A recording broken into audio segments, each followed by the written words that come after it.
ನಿನ್ನೆ ಗೋವಾದಲ್ಲಿ ನಡೆದಂತ ಘಟನೆ, ಕನ್ನಡಿಗನ ಮೇಲೆ ನಡೆದಂತ ಘಟನೆ ಒಡಲಿಗೆ ಬೆಂಕಿ ಹಾಕಿದ ರೀತಿ ಆಗ್ತಾ ಇದೆ. ಇದನ್ನ ಕರ್ನಾಟಕ ರಕ್ಷಣಾ ವೇದಿಕೆಯಿಂದ ತೀವ್ರವಾಗಿ ಖಂಡಿಸುವಂತ ಕೆಲಸವನ್ನ ಮಾಡ್ತಾ ಇದ್ದೀವಿ. ಏನು ಅನಿಲ್ ರಾಥೋಡ್ ಜೀವನಕ್ಕಾಗಿ ಒಕ್ಕೂಟದ ವ್ಯವಸ್ಥೆಯಲ್ಲಿ ಗೋವಾದಲ್ಲಿ 25-30 ವರ್ಷದಿಂದ ವಾಸ ಮಾಡಿ ಕಷ್ಟಪಟ್ಟು ದುಡಿದು ಟಿಪ್ಪರ್ ಲಾರಿಗಳನ್ನ ತಗೊಂಡು ದುಡಿದ್ರೆ ಸ್ಥಳೀಯ ಕೊಂಕಣಿ ಸಂಘಟನೆಗಳಿಗೆ ಹೊಟ್ಟೆ ಉರಿ ತಡಿಲಿಕ್ಕಾಗದೇನೆ ಹೈವೇಗೆ ಹೋಗ್ತಾ ಇರಬೇಕಾದ್ರೆ ಅನಿಲ್ ರಾಥೋಡ್ ಅವ್ರನ್ನ ಅಡ್ಡ ಕಟ್ಟಿ ಹೊಡಿತಾರೆ. ನೀವಿಲ್ಲಿ ಕೆಲಸ ಮಾಡಬಾರ್ದು, ನೀವಿಲ್ಲಿ ದುಡಿಬಾರ್ದು, ನೀವಿಲ್ಲಿ ಬದುಕಬಾರ್ದು. ಯಾರು ಇವರಿಗೆ ಸ್ವಾತಂತ್ರ್ಯವನ್ನು ಕೊಟ್ಟಿದ್ದಾರೆ? ಒಕ್ಕೂಟದ ವ್ಯವಸ್ಥೆಯಲ್ಲಿ ನಾವೆಲ್ಲರೂ ಬದುಕ್ತಾ ಇದ್ದೀವಿ. ಕರ್ನಾಟಕದಲ್ಲಿ ದೇಶ ವಿದೇಶದಿಂದ ಎಲ್ಲ ರಾಜ್ಯಗಳಿಂದ ಗೋವಾದಿಂದಲೂ ಸಹ ಇಲ್ಲಿ ಬದುಕ್ತಾ ಇದ್ದಾರೆ. ನಾವು ಯಾರಿಗೂ ತೊಂದರೆ ಕೊಟ್ಟಿಲ್ಲ. ಒಕ್ಕೂಟದ ವ್ಯವಸ್ಥೆಯನ್ನು ಅರ್ಥಕೊಂಡು ಒಟ್ಟಿಗೆ ಬದುಕೋಣ, ದೇಶವನ್ನ ಸುಭದ್ರವಾಗಿ ಕಟ್ಟೋಣ ಅನ್ನುವಂತ ಸಂದೇಶವನ್ನ ಕೊಟ್ಟಿದ್ವಿ. ಕನ್ನಡಿಗರ ಮೇಲೆ ಯಾರಾದ್ರೂ ದಾಳಿ ಮಾಡಿದವಾಗ, ಕನ್ನಡದ ಗಡಿ ನೆಲ ಜಲಕ್ಕೆ ಏನಾದರೂ ಕಂಟಕ ಬಂದಾವಾಗ ನಾವೆಲ್ಲ ಬೀದಿಗಿಳಿದು ಹೋರಾಟ ಮಾಡಿದೀವಿ. ಬಿಟ್ರೆ ವೈಯಕ್ತಿಕವಾಗಿ ಯಾವುದೇ ರಾಜ್ಯದ ಜನರ ವಿರುದ್ಧ ದಾಳಿಯನ್ನ ಮಾಡಿರುವಂತ ಒಂದು ಸಂಘಟನೆ ನಮ್ದಲ್ಲ. ಯಾಕೆ ಈ ಮಾತನ್ನು ಹೇಳ್ತಾ ಇದ್ದೀನಿ ಅಂದ್ರೆ, ಅಲ್ಲಿಯ ಸರ್ಕಾರ ಬಿಜೆಪಿ ಸರ್ಕಾರ, ನಮ್ಮ ರಾಜ್ಯದ ಬಿಜೆಪಿ ಅಧ್ಯಕ್ಷರಂತ ವಿಜೇಂದ್ರ ಅವರು, ವಿರೋಧ ಪಕ್ಷದ ನಾಯಕರಾದಂತ ಅಶೋಕ್ ಅವರು, ಬಿಜೆಪಿ ವಾಗ್ಮಿಗಳಾದಂತ ರಾಜೀವ್ ಪಿ, ನಿಮ್ಮ ಸಮಾಜದವರಾದಂಥ ಅನಿಲ್ ರಾಥೋಡ್ ಮೇಲೆ ಹಲ್ಲೆ ಆಗಿದೆ. ಉಮೇಶ್ ಜಾಧವ್, ಪ್ರಭು ಚವಣ್, ಅನೇಕ ಜನ ಕಾಂಗ್ರೆಸ್ಸಿನ ಪ್ರಬಲ ನಾಯಕರಾದಂಥ ಪ್ರಕಾಶ್ ರಾಥೋಡ್, ಅನೇಕ ಜನ ಇದ್ದೀರಾ ಲಂಬಾಣಿ ಜನಾಂಗದ ಬಾಂಧವರು.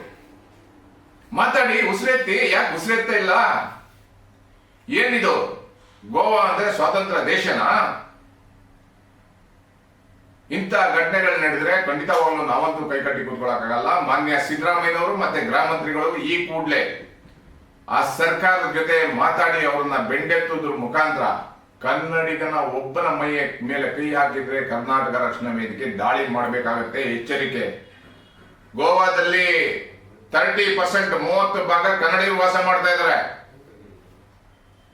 ನಾವು ಪ್ರಯತ್ನ ಪಟ್ಟರೆ ಅಲ್ಲಿ ಸರ್ಕಾರವನ್ನ ಕಡಿಯುವಂತ ಕೆಲಸವನ್ನ ನಾವು ಮಾಡಬಹುದು. ಎಚ್ಚರಿಕೆಯನ್ನು ಕೊಡ್ತಾ ಇದ್ದೀವಿ. ಕನ್ನಡಿಗರಿಗೆ ಸೂಕ್ತವಾದಂತಹ ಭದ್ರತೆಯನ್ನು ಕೊಡಬೇಕು.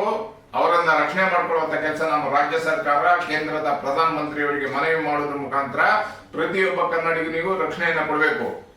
ಕೊಟ್ಟಿಲ್ಲ ಅಂದ್ರೆ ನಾವು ಇಲ್ಲಿ ಪುನಃ ದಾಳಿ ಮಾಡಕ್ ಸ್ಟಾರ್ಟ್ ಆದ್ರೆ ತುಂಬಾ ಕಷ್ಟ ಆಗುತ್ತೆ. ಕಾರವಾರದ ಗಡಿಯನ್ನ ಬಂದ್ ಮಾಡ್ತೀವಿ, ಹೋರಾಟದ ಎಚ್ಚರಿಕೆಯನ್ನು ಕೊಡ್ತಾ ಇದ್ದೀವಿ. ಈ ಕೂಡಲೇ ಮಾನ್ಯ ಗೃಹ ಮಂತ್ರಿಗಳು ಮತ್ತೆ ಮುಖ್ಯಮಂತ್ರಿಗಳು ಮಧ್ಯಪ್ರವೇಶ ಮಾಡಿ ಕನ್ನಡಿಗರ ರಕ್ಷಣೆಗೆ ನಿಲ್ಬೇಕನ್ನುವಂತ ಒತ್ತಾಯವನ್ನು ಮಾಡ್ತಾ ಇದ್ದೀವಿ. ಆಗಿಲ್ಲ ಅಂದ್ರೆ ಗೋವಾದಲ್ಲೇ ಬೃಹತ್ ಚಳುವಳಿಯನ್ನ ಮಾಡಬೇಕಾಗುತ್ತೆ ನಮ್ಮ ಸಂಘಟನೆ ಮುಖಾಂತರ ಅನ್ನುವಂತ ಎಚ್ಚರಿಕೆಯನ್ನು ಕೊಡ್ತಾ ಇದ್ದೀವಿ. ಗೋವಾದಲ್ಲಿ ನಮ್ಮ ಸಂಘಟನೆ ಪ್ರಬಲವಾಗಿದೆ. ಮಂಜು ನಾಟಿಕರ್, ಇತ್ತೀಚೆಗೆ ಗೋವಾದ ಅಧ್ಯಕ್ಷ ಬಸವೇಗೌಡ ಅವರು ಮತ್ತೆ ಎಲ್ಲ ಮಿತ್ರರು ಸಹ ಅದ್ಭುತ ಸಂಘಟನೆಯನ್ನ ಕಟ್ಟಿದ್ದಾರೆ.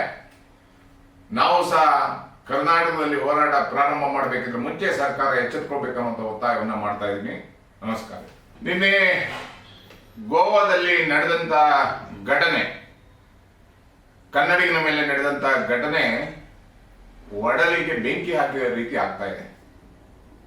ಇದನ್ನ ಕರ್ನಾಟಕ ರಕ್ಷಣಾ ವೇದಿಕೆಯಿಂದ ತೀವ್ರವಾಗಿ ಖಂಡಿಸುವಂತ ಕೆಲಸವನ್ನ ಮಾಡ್ತಾ ಇದ್ದೀವಿ. ಏನು ಅನಿಲ್ ರಾಥೋಡ್ ಜೀವನಕ್ಕಾಗಿ ಒಕ್ಕೂಟದ ವ್ಯವಸ್ಥೆಯಲ್ಲಿ ಗೋವಾದಲ್ಲಿ 25-30 ವರ್ಷದಿಂದ ವಾಸ ಮಾಡಿ ಕಷ್ಟಪಟ್ಟು ದುಡಿದು ಟಿಪ್ಪರ್ ಲಾರಿಗಳನ್ನ ತಗೊಂಡು ದುಡಿದ್ರೆ ಸ್ಥಳೀಯ ಕೊಂಕಣಿ ಸಂಘಟನೆಗಳಿಗೆ ಹೊಟ್ಟೆ ಉರಿ ತಡಿಲಿಕ್ಕಾಗದೇನೆ ಹೈವೇಗೆ ಹೋಗ್ತಾ ಇರಬೇಕಾದ್ರೆ ಅನಿಲ್ ರಾಥೋಡ್ ಅವ್ರನ್ನ ಅಡ್ಡ ಕಟ್ಟಿ ಹೊಡಿತಾರೆ. ನೀವಿಲ್ಲಿ ಕೆಲಸ ಮಾಡಬಾರ್ದು, ನೀವಿಲ್ಲಿ ದುಡಿಬಾರ್ದು, ನೀವಿಲ್ಲಿ ಬದುಕಬಾರ್ದು. ಯಾರು ಇವರಿಗೆ ಸ್ವಾತಂತ್ರ್ಯವನ್ನು ಕೊಟ್ಟಿದ್ದಾರೆ? ಒಕ್ಕೂಟದ ವ್ಯವಸ್ಥೆಯಲ್ಲಿ ನಾವೆಲ್ಲರೂ ಬದುಕ್ತಾ ಇದ್ದೀವಿ. ಕರ್ನಾಟಕದಲ್ಲಿ ದೇಶ ವಿದೇಶದಿಂದ ಎಲ್ಲ ರಾಜ್ಯಗಳಿಂದ ಗೋವಾದಿಂದಲೂ ಸಹ ಇಲ್ಲಿ ಬದುಕ್ತಾ ಇದ್ದಾರೆ. ನಾವು ಯಾರಿಗೂ ತೊಂದರೆ ಕೊಟ್ಟಿಲ್ಲ. ಒಕ್ಕೂಟದ ವ್ಯವಸ್ಥೆಯನ್ನು ಅರ್ಥಕೊಂಡು ಒಟ್ಟಿಗೆ ಬದುಕೋಣ, ದೇಶವನ್ನ ಸುಭದ್ರವಾಗಿ ಕಟ್ಟೋಣ ಅನ್ನುವಂತ ಸಂದೇಶವನ್ನ ಕೊಟ್ಟಿದ್ವಿ. ಕನ್ನಡಿಗರ ಮೇಲೆ ಯಾರಾದ್ರೂ ದಾಳಿ ಮಾಡಿದವಾಗ, ಕನ್ನಡದ ಗಡಿ ನೆಲ ಜಲಕ್ಕೆ ಏನಾದರೂ ಕಂಟಕ ಬಂದವಾಗ ನಾವೆಲ್ಲ ಬೀದಿಗಿಳಿದು ಹೋರಾಟ ಮಾಡಿದೀವಿ. ಬಿಟ್ರೆ ವೈಯಕ್ತಿಕವಾಗಿ ಯಾವುದೇ ರಾಜ್ಯದ ಜನರ ವಿರುದ್ಧ ದಾಳಿಯನ್ನ ಮಾಡಿರುವಂತ ಒಂದು ಸಂಘಟನೆ ನಮ್ದಲ್ಲ. ಯಾಕೆ ಈ ಮಾತನ್ನು ಹೇಳ್ತಾ ಇದ್ದೀನಿ ಅಂದ್ರೆ, ಅಲ್ಲಿಯ ಸರ್ಕಾರ ಬಿಜೆಪಿ ಸರ್ಕಾರ, ನಮ್ಮ ರಾಜ್ಯದ ಬಿಜೆಪಿ ಅಧ್ಯಕ್ಷರಂತ ವಿಜೇಂದ್ರ ಅವರು, ವಿರೋಧ ಪಕ್ಷದ ನಾಯಕರಾದಂತ ಅಶೋಕ್ ಅವರು, ಬಿಜೆಪಿ ವಾಗ್ಮಿಗಳಾದಂತ ರಾಜೀವ್ ಪಿ, ನಿಮ್ಮ ಸಮಾಜದವರಾದಂತ ಅನಿಲ್ ರಾಠೋಡ್ ಮೇಲೆ ಹಲ್ಲೆ ಆಗಿದೆ. ಉಮೇಶ್ ಜಾಧವ್, ಪ್ರಭು ಚವಣ್, ಅನೇಕ ಜನ ಕಾಂಗ್ರೆಸ್ಸಿನ ಪ್ರಬಲ ನಾಯಕರಾದಂತ ಪ್ರಕಾಶ್ ರಾಥೋಡ್, ಅನೇಕ ಜನ ಇದ್ದೀರಾ ಲಂಬಾಣಿ ಜನಾಂಗದ ಬಾಂಧವರು. ಮಾತಾಡಿ, ಉಸಿರೆತ್ತಿ. ಯಾಕೆ ಉಸಿರೆತ್ತ ಇಲ್ಲ? ಏನಿದು? ಗೋವಾ ಅಂದ್ರೆ ಸ್ವಾತಂತ್ರ್ಯ ದೇಶನಾ?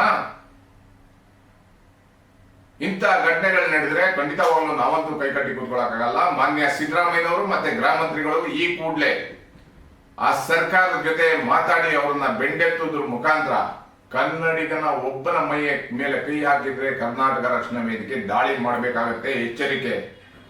ಗೋವಾದಲ್ಲಿ 30% 30% ಕನ್ನಡಿಗರು ವಾಸ ಮಾಡ್ತಾ ಇದ್ದಾರೆ. ನಾವು ಪ್ರಯತ್ನ ಪಟ್ಟರೆ ಅಲ್ಲಿ ಸರ್ಕಾರವನ್ನ ಕಡಿಯುವಂತ ಕೆಲಸವನ್ನ ನಾವು ಮಾಡಬಹುದು. ಎಚ್ಚರಿಕೆಯನ್ನು ಕೊಡ್ತಾ ಇದ್ದೀವಿ. ಕನ್ನಡಿಗರಿಗೆ ಸೂಕ್ತವಾದಂತಹ ಭದ್ರತೆಯನ್ನು ಕೊಡಬೇಕು, ಅವರನ್ನ ರಕ್ಷಣೆ ಮಾಡಿಕೊಳ್ಳುವಂತ ಕೆಲಸ ನಮ್ಮ ರಾಜ್ಯ ಸರ್ಕಾರ, ಕೇಂದ್ರದ ಪ್ರಧಾನ ಮಂತ್ರಿಯವರಿಗೆ ಮನವಿ ಮಾಡೋದ್ರ ಮುಖಾಂತರ ಪ್ರತಿಯೊಬ್ಬ ಕನ್ನಡಿಗನಿಗೂ ರಕ್ಷಣೆಯನ್ನ ಕೊಡಬೇಕು. ಕೊಟ್ಟಿಲ್ಲ ಅಂದ್ರೆ ನಾವು ಇಲ್ಲಿ ಪುನಃ ದಾಳಿ ಮಾಡಕ್ ಸ್ಟಾರ್ಟ್ ಆದ್ರೆ ತುಂಬಾ ಕಷ್ಟ ಆಗುತ್ತೆ. ಕಾರವಾರದ ಗಡಿಯನ್ನ ಬಂದ್ ಮಾಡ್ತೀವಿ, ಹೋರಾಟದ ಎಚ್ಚರಿಕೆಯನ್ನು ಕೊಡ್ತಾ ಇದ್ದೀವಿ. ಈ ಕೂಡಲೇ ಮಾನ್ಯ ಗೃಹ ಮಂತ್ರಿಗಳು ಮತ್ತೆ ಮುಖ್ಯಮಂತ್ರಿಗಳು ಮಧ್ಯಪ್ರವೇಶ ಮಾಡಿ ಕನ್ನಡಿಗರ ರಕ್ಷಣೆಗೆ ನಿಲ್ಬೇಕನ್ನುವಂತ ಒತ್ತಾಯವನ್ನು ಮಾಡ್ತಾ ಇದ್ದೀವಿ. ಆಗಿಲ್ಲ ಅಂದ್ರೆ ಗೋವಾದಲ್ಲೇ ಬೃಹತ್ ಚಳುವಳಿಯನ್ನ ಮಾಡಬೇಕಾಗತ್ತೆ ನಮ್ಮ ಸಂಘಟನೆ ಮುಖಾಂತರ ಅನ್ನುವಂತ ಎಚ್ಚರಿಕೆಯನ್ನು ಕೊಡ್ತಾ ಇದ್ದೀವಿ. ಗೋವಾದಲ್ಲಿ ನಮ್ಮ ಸಂಘಟನೆ ಪ್ರಬಲವಾಗಿದೆ. ಮಂಜು ನಾಟಿಕರ್, ಇತ್ತೀಚೆಗೆ ಗೋವಾದ ಅಧ್ಯಕ್ಷ ಬಸವೇಗೌಡ ಅವರು ಮತ್ತೆ ಎಲ್ಲ ಮಿತ್ರರು ಸಹ ಅದ್ಭುತ ಸಂಘಟನೆಯನ್ನ ಕಟ್ಟಿದ್ದಾರೆ. ನಾವು ಸಹ ಕರ್ನಾಟಕದಲ್ಲಿ ಹೋರಾಟ ಪ್ರಾರಂಭ ಮಾಡಬೇಕಿದ್ರೆ ಮುಂಚೆ ಸರ್ಕಾರ ಎಚ್ಚೆತ್ತುಕೊಳ್ಬೇಕನ್ನುವಂತ ಒತ್ತಾಯವನ್ನ ಮಾಡ್ತಾ ಇದ್ದೀನಿ. ನಮಸ್ಕಾರ.